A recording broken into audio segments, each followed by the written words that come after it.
내가 이뻐하는 사람은 잘못해도 실수한 거라면 감싸줍니다. 반면 내가 미워하는 사람은 잘했어도 칭찬하기 꺼려지죠. 아무리 잘해도 욕먹을 수밖에 없던 사람, 오늘은 그에 대한 이야기입니다.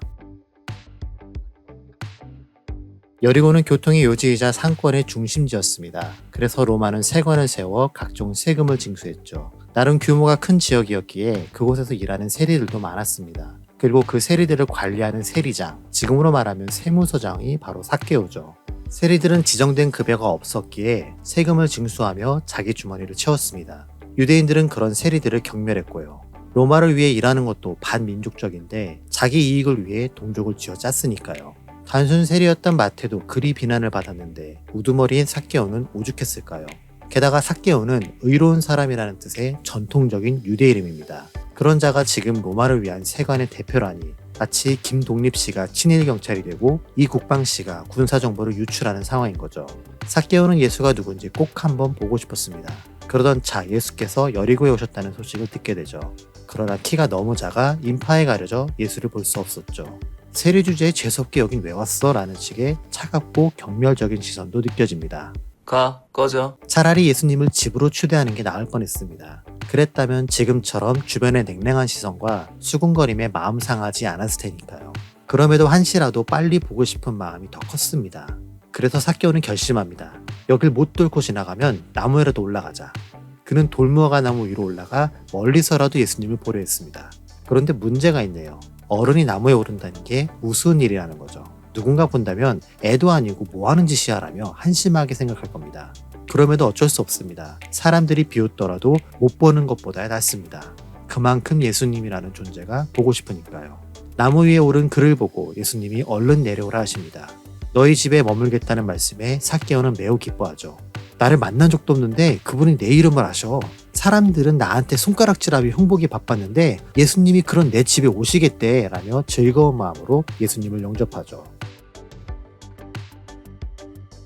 삭개오는 예수님께 자기 소유의 절반을 나누고 만약 갈취한 것이 있다면 4배로 갚겠다 선언합니다. 율법에서는 갈취한 경우 20%를 더하여 배상하라 했고 도둑질했다면 4~5배를 갚으라 했죠. 그래서 율법대로라면 100만 원을 갈취했을 경우 120만 원만 배상하면 되는데 지금 삭개오는 400만 원으로 갚겠다고 합니다. 이것은 삭개오가 그만큼 자신의 잘못을 철저하게 뉘우치고 바로잡고자 했기 때문입니다. 당시에는 부과된 세금에 자기 몫을 더해서 징수하는 걸 관습처럼 여겼습니다. 아따, 내 월급이 다 어디로 갔는가 했더니 만약 삭개오도 그런 방법으로 먹고 살았다면 4배 보상은 파산의 지름길이었죠. 가진 것의 50%를 구제를 위해 나눠주고 남은 50%도 배상하는 데 다 쓰겠다는 것과 마찬가지니까요. 그럼에도 그가 이렇게 자신있게 선언한 것은 예수님을 만난 이후로 삶의 방향과 재물에 대한 가치가 완전히 뒤바뀌었기 때문입니다. 그의 고백에는 어떤 조건이나 흥정이 없었습니다. 구원을 얻기 위해 무엇을 해야 하는지 묻지도 않았고 재산을 팔고 나를 따르라는 예수님의 제안도 없었습니다. 오히려 자기가 먼저 깨닫고 그러한 마음의 감동을 사람들 앞에 고백한 것이죠. 또한 그의 고백은 공적인 회개나 다름없습니다. 소유의 의미를 이제야 깨달았습니다. 누군가에게 잘못한 게 있다면 철저히 배상하겠습니다.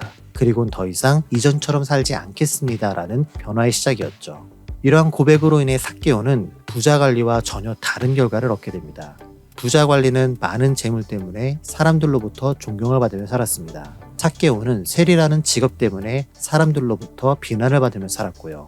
부자 관리는 율법을 다 지켰다 자랑했으나 재물을 나누는 사랑을 실천하지는 못했습니다. 삭개오는 죄인처럼 여겨졌으나 재물을 나눔으로 율법의 정신을 실천했고요. 부자 관리는 영생을 얻고자 예수님을 찾아왔으나 근심함으로 돌아갔습니다. 반면 삭개오는 호기심으로 예수님을 찾았으나 영생을 얻게 되었죠. 얼마나 다행이니. 교회에선 행위로 구원을 얻을 수 없다 말하지만 삭개오는 행위로 구원을 얻은 인물 중 하나입니다. 그의 행위는 갈등을 극복한 결심이며 믿음을 보여주는 실천이기 때문이죠. 우리는 그동안 나무에 오른 삭개오를 보며 자신의 작은 키를 극복하려는 노력 정도로만 생각했습니다. 높은 곳에 닿기 위해 사다리 놓고 오르는 정도로 가볍게 여기면서요. 그러나 앞서 언급한 것처럼 어른이 나무에 올라가는 건 채통없는 행동입니다. 열매를 따기 위함도 아니었기에 이상하게 보이는 건 당연하고요. 더욱이 작은 키라는 컴플렉스이자 약점이 들통나겠죠. 그럼에도 삭개오는 나무 위로 올라갔습니다. 그런 의지와 용기가 여러분에게도 있으신가요?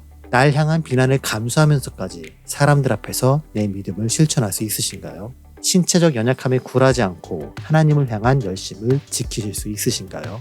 막연하게 생각하면 까짓 거 뭐 한번 해보지 라는 마음이 생길 수 있습니다. 그럼 이걸 좀 더 현실적으로 바꿔보죠. 예배 한두 번 빠지면 어떠냐, 뭘 그렇게 유별나게 구냐는 핀잔에 슬그머니 믿음을 내려놓고 적당히 타협하진 않았나요? 바쁘고 힘들다는 이유로 순종을 피하거나 헌신에 소홀하진 않았나요? 심지어 교회 안에서도 내 체면이 구겨지면 발끈하면서 뒤집어지진 않나요? 어쩌다 내 자존심이라도 긁히면 그게 누구든지 죽일 듯이 싸워야만 직성이 풀리진 않았나요? 그런 걸 자꾸 물어보세요. 사람 무안하게. 하지만 삭개오는 그렇지 않았습니다. 들키면 죽을 듯이 수치스러운 컴플렉스나 죽어도 포기하지 못하는 자존심 따윈 그에겐 중요하지 않았습니다. 소문으로 들었던 예수를 내 눈으로 보겠다는 의지와 지금만이면 안 된다는 간절함이 더 중요했으니까요. 그래서 사람들의 비난에도 굴하지 않고 그 자리에 있었으며 그들의 조롱 섞인 시선을 개의치 않고 나무에 올랐습니다. 그러한 의지와 간절함에서 시작된 변화가 그의 삶을 구원으로 이끌게 되었죠. 결국 진리를 접한 이후 삶의 변화가 있어야지만 그것이 구원으로 연결됩니다. 구원에 이르는 믿음은 예수가 하나님의 아들이며 십자가에서 죽고 부활했다는 사실을 인정한다는 입술의 고백이 아닙니다. 오히려 입술의 고백 이후에 진짜 믿음이 시작됩니다. 예수님이 삶으로 보여주신 가르침을 따르고 성경적 가치를 따르는 실천이 믿음이니까요. 그러한 실천을 위해 세상적 가치관과 끊임없이 싸우면서 나를 굴복시키는 것이 자기 부인입니다.